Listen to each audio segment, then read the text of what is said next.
Good morning and नमस्कार दोस्तों, आपका स्वागत है एक बार फिर hungers of law and knowledge में।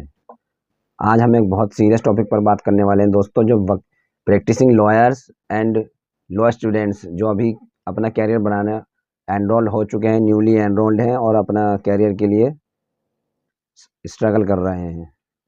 आज मैं उन लोगों को ऐसा टॉपिक देने वाला हूँ जिससे उनकी प्रैक्टिस में उन्हें काफ़ी हेल्प मिलेगी, ख़ास तौर से साइबर क्राइम के केसेस फाइट करने के लिए।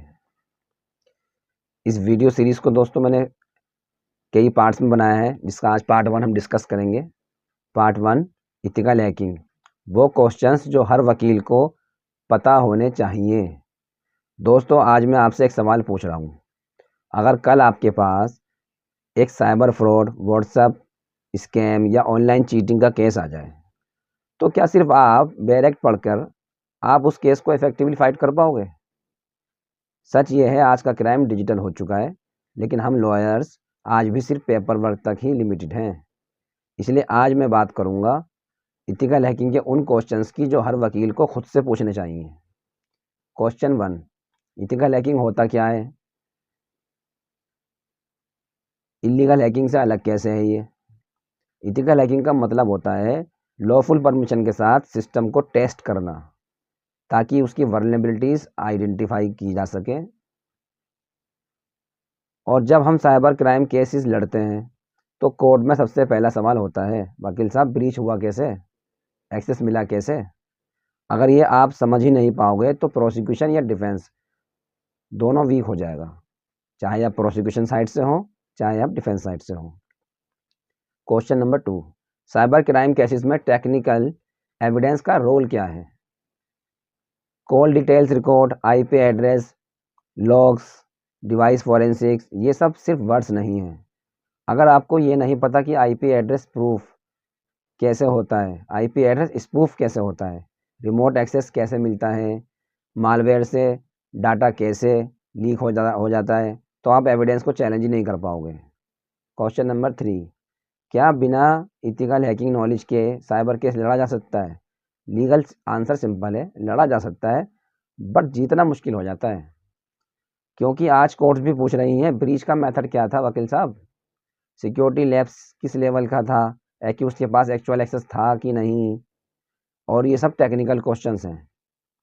अगर आप लोगों को लग रहा है कि ये सवाल आपके लिए जेन्युइन और रिलेवेंट है, तो वीडियो को लाइक और शेयर कीजिए, क्योंकि ये डिस्कशन सिर्फ स्टूडेंट्स के लिए नहीं है, ये सिर्फ लॉ स्टूडेंट्स के लिए ही नहीं है, नॉर्मल स्टूडेंट्स के लिए भी नहीं है, ये सभी के लिए है और प्रैक्टिसिंग लॉयर्स के लिए भी है।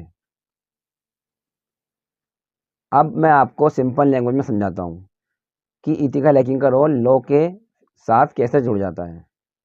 इथिकल हैकिंग बेसिकली हमें ये समझाता है कि सिस्टम में एंट्री कैसे होती है, डाटा कैसे मैनिपुलेट किया जाता है, ट्रेस कैसे छुपाया जाता है। यानी जब किसी सिस्टम में हम एंट्री ले लेते हैं हैकिंग के थ्रू, तो फिर उसके अंदर अपने जो फुटप्रिंट्स होते हैं, यानी कि जैसे कि चोर होता है ना, तो अपने कहा जाता है कि चोर कुछ ना कुछ सबूत छोड़ के जाता है, तो उन सबूतों को सिस्टम में से मिटा दिया जाता है जो हैकर्स होते हैं। और जब ये बीएनएस और आईटी एक्ट के सेक्शंस देखते हो आप, तो उनका बैकबोन टेक्निकल अंडरस्टैंडिंग ही होता है। For example, cheating, identity theft, online impersonation, ये सब तो प्रूव होते हैं जब आप ये बता पाओ एक्सेस अनऑथराइज था, कंसेंट नहीं था, मैनिपुलेशन इंटरनेशनल था। इथिकल हैकिंग नॉलेज आपको इंटेंशन, मेथड प्लस इम्पैक्ट समझाता है। अब वकील के लिए इथिकल हैकिंग क्या है? ये कोडिंग सीखने का प्रेशर नहीं है कि आप कोडिंग सीखो, आप हैकिंग सीखो।